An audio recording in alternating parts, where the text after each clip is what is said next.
ಪಾಕ್ ವಿರುದ್ಧ ಪ್ರತೀಕಾರ ತೀರಿಸಿಕೊಳ್ಳುತ್ತಾ ಭಾರತ ಅನ್ನೋದು ಪ್ರಶ್ನೆ. ಶತ್ರು ರಾಷ್ಟ್ರ ಪಾಕಿಸ್ತಾನಕ್ಕೆ ತಕ್ಕ ಪಾಠ ಕಲಿಸುತ್ತಾ ಇಂಡಿಯಾ. ಈಗಾಗಲೇ ರಾಜತಾಂತ್ರಿಕ ಸ್ಟ್ರೈಕ್ನಿಂದ ಪಾಕ್ಗೆ ನಡುಕ ಶುರುವಾಗ್ಬಿಟ್ಟಿದೆ. ಒಂದು ವೇಳೆ ಯುದ್ಧ ಸಾರಿದ್ರೆ ಯಾರ ಮೇಲ್ಗೈ ಸಾಧಿಸ್ತಾರೆ? ಇದು ಪ್ರತಿಯೊಬ್ಬರಿಗೂ ಇರುವಂತ ಪ್ರಶ್ನೆ ಆಗಿದೆ. ಯಾಕೆ ಯುದ್ಧ ಮಾಡಲ್ಲ, ಮಾಡ್ಲಿ ಯುದ್ಧ, ಆಗ್ಲಿ ಯುದ್ಧ ಅನ್ನೋದೊಂದು. ಯುದ್ಧ ಆದ್ರೆ, ಯುದ್ಧ ಸಾರಿದ್ರೆ ಯಾರ್ದ ಮೇಲ್ಗೈ? ಅದೊಂದು ಪ್ರಶ್ನೆ ಅಲ್ವಾ. ಪ್ರತಿಯೊಬ್ಬ ಪ್ರಜೆಗಳಿಗೂ ಇದು ಕಾಡ್ತಾ ಇರುತ್ತೆ. ಯುದ್ಧ ಮಾಡ್ಬೋದಾ, ಅದಕ್ಕೆ ನಾವು ತಯಾರಿದ್ದೀವಾ ಅಂತೆಲ್ಲ.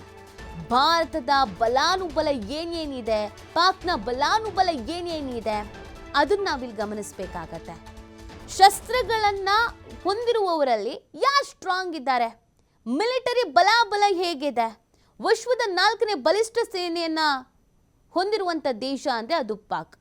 ವಿಶ್ವದಲ್ಲಿ 9ನೇ ಸ್ಥಾನದಲ್ಲಿ ಪಾಕ್ ಸೇನೆ ಇದೆ. ನಾವು ಗಮನಿಸೋದಾದರೆ, ಅಂದರೆ ಮಿಲಿಟರಿ ಬಲಾನುಬಲವನ್ನು ನಾವು ಗಮನಿಸೋದಾದರೆ ಹೆಂಗಿದೆ ಅಂತ, ಇಂಡಿಯಾ ವಿಶ್ವದ 4ನೇ ಬಲಿಷ್ಠ ಸೇನೆಯನ್ನು ಹೊಂದಿರುವಂಥ ದೇಶ ಆಗಿದೆ. ಇದರಲ್ಲಿ ಪಾಕ್ ವಿಶ್ವದಲ್ಲಿ 9ನೇ ಸ್ಥಾನದಲ್ಲಿ ಪಾಕ್ ಸೇನೆ ಇದೆ.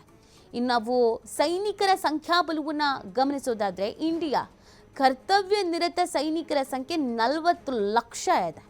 ಪಾಕಿಸ್ತಾನದ್ದು ಕರ್ತವ್ಯ ನಿರತ ಸೈನಿಕರ ಸಂಖ್ಯೆ 6.54 ಲಕ್ಷ ಇದೆ.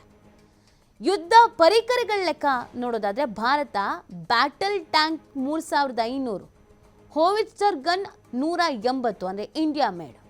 ಪಾಕಿಸ್ತಾನದ battle tank 2500, China made gun 180 ಇದೆ. ಇನ್ನು ಯುದ್ಧ ವಿಮಾನ ಬಲಾಬಲ ನಾವು ನೋಡೋದಾದ್ರೆ, ಭಾರತ ಸುಖೋಯ್, ರಫೇಲ್, ತೇಜಸ್, ಸಾರಿಗೆ ವಿಮಾನ ಸೇರಿ 2229 ಇದೆ.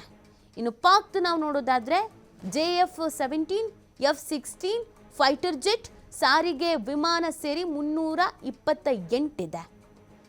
ಇನ್ನು ಲಾಂಗ್ ರೇಂಜ್ ಟ್ರ್ಯಾಂಪ್ ನಾವು ನೋಡೋದಾದ್ರೆ, Bharat S-400 tramp air defence 400 km range. ಇನ್ನು ಪಾಕಿಸ್ತಾನ ಚೀನಾದ HQ-9B defence system 250 km range.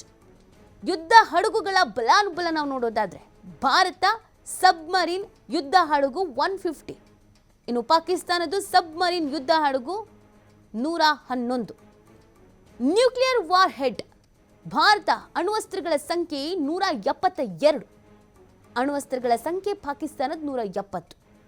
ಹಿಂಗೆ ನಾವು ನೋಡಿದ್ರೂ ಭಾರತ ಸ್ಟ್ರಾಂಗ್ ಆಗಿದೆ. ಸಂಖ್ಯೆಗಳಲ್ಲಿ ಭಾರತ ಹೆಚ್ಚಿದೆ. ಹಾಗಾಗಿ ಒಂದು ವೇಳೆ ಯುದ್ಧ ಸಾರಿದ್ರೂ ಕೂಡ ನಮಗೆ ಯಾವುದೇ ರೀತಿಯಾದಂಥ ಸಮಸ್ಯೆ ಇಲ್ಲ. ಯಾಕಂದರೆ ನಮ್ಮ ಹತ್ರ ಕೆಪಾಸಿಟಿ ಇದೆ. ಒಂದು ಯುದ್ಧ ಸಾರುವಂಥ ಸಂದರ್ಭದಲ್ಲಿ ಬಲಾನುಬಲ ನೋಡಬೇಕಾಗತ್ತೆ. ನಮ್ಮ ಹತ್ರ ಏನೇನಿದೆ, ಎಷ್ಟೆಷ್ಟಿದೆ, ಎದುರಾಳಿಗಳ ಹತ್ರ ಏನೇನಿದೆ ಎಲ್ಲವನ್ನ ಕೂಡ ನೋಡಬೇಕಾಗತ್ತೆ.